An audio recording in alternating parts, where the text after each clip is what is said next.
Ready start. చెప్పండి, ఎలా అనిపిస్తుంది ఉత్సవాలు మీకు? ఎలా అనిపిస్తుంది? ఇక ముందుకు తాటకి వేషం వేశాను, ఇప్పుడు బ్రహ్మ వేషం వేశాను. ఇప్పుడు మధ్యనే జరుగుతున్నది. ఇంతవరకు 12 ఏళ్ళ నుండి ఇట్నే చేస్తున్నాం.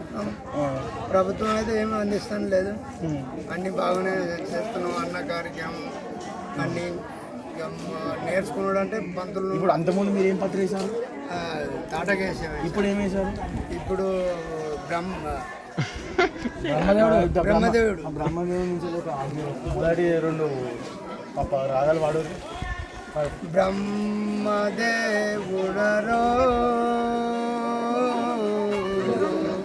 ధరా కవిను సృష్టికార్తుడరో, బ్రహ్మదేవుడను బౌతరంగుడను, బ్రహ్మదేవుడను బౌతరంగుడను, బ్రహ్మాండమున కల్పన చేసి బ్రహ్మదేవుడరో.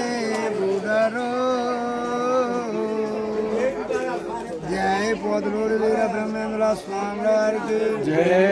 చెప్పండి, మీరు మీ పేరేంటండి?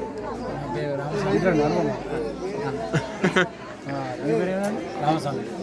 మీరు ఏ పాత్ర వేస్తున్నారు? ఇందులో ఆనంద పేరు వేసి గత ఎన్ని సంవత్సరాల నుంచి మీ దీంట్లో పాల్గొంటున్నారు? గత 12 సంవత్సరాల నుంచి.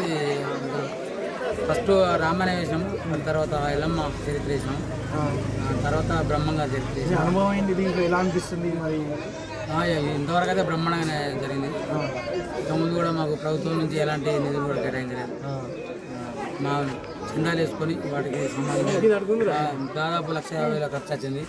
అందులో గ్రామాలు మేము కూడా కొందరు చేసుకొని ఈ కార్యక్రమాలు జరుపుకున్నాం. ఈ వయసులో కూడా ఇట్లాంటి నాటకాలలో పాల్గొనడం చాలా గొప్పతనం అని చెప్పచ్చు. రానున్న రోజుల్లో మరింత పటిష్టంగా మీరు నిర్వహించాలని కోరుతున్నాను. మీ పాత్ర ఏంటి దీంట్లో? ఇందులో ఆనంద భైరవ. మీ పాత్ర నుంచి ఒక శ్లోకం పాడండి. ఆనంద భైరవ. ఓకే అండి.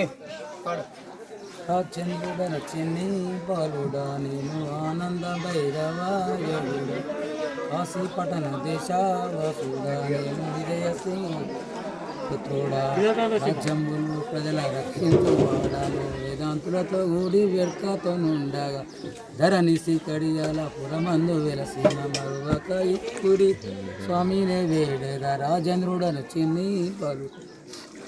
జయ శ్రీ విరాట్ పోతులూరి వీరబ్రహ్మేంద్ర స్వామి వారికి జై. ఒక మీకు చాలా అద్భుతంగా ఉన్నది. రానున్న రోజుల్లో మరింత ఇంకో పాత్ర ఉంది సార్. ఇంకో పాత్ర పేరేంటి సార్? ఒక నిమిషం అన్న. మీ పాత్ర ఏంటండి? ఇంకో పాత్ర ఏంటి? ఒక లైన్ ఒక్కటే లైన్ ఏం కట్టి పాడతారా?